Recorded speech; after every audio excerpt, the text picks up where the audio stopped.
Warna news Marathi, त्यास विश्वासार्ह बातमीचा।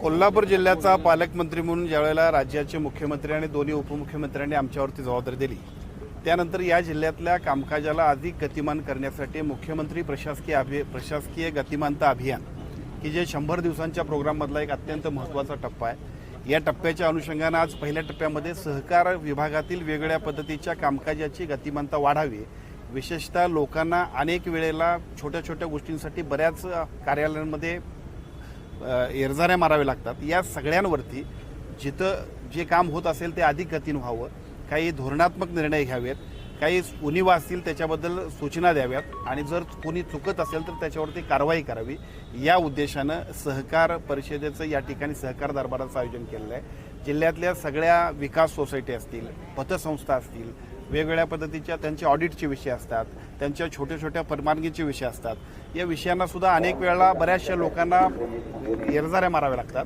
ह्या एरझाऱ्या बंद झाल्या पाहिजेत। एखादं काम करत असताना जाणीवपूर्वक कोण अडवणूक करत असेल तर त्याच्यावरती कारवाई झाली पाहिजे।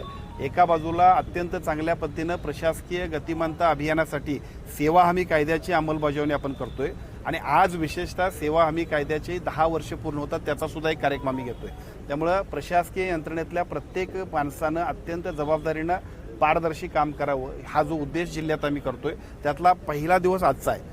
दर आठवड्यामध्ये उद्या पुढच्या आठवड्यामध्ये MSEBचं होईल, त्यानंतर टाउन प्लॅनिंग होईल, त्यानंतर प्राधिकरण होईल, त्यानंतर वन विभागाचं काम होईल, महसूल विभागाचं काम होईल, पुनर्वसनचं काम होईल।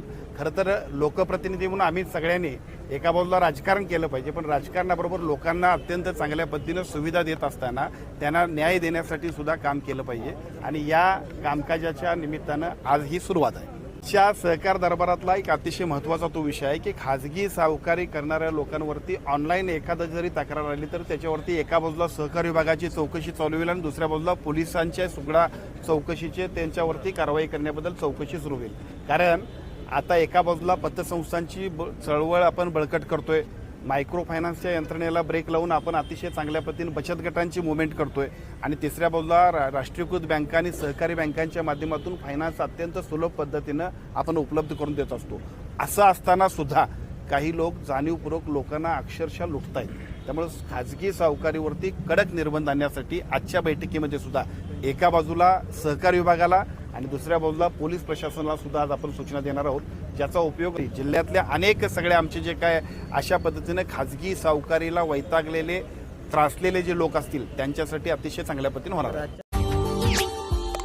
Subscribe now and press the bell icon. Never miss an update.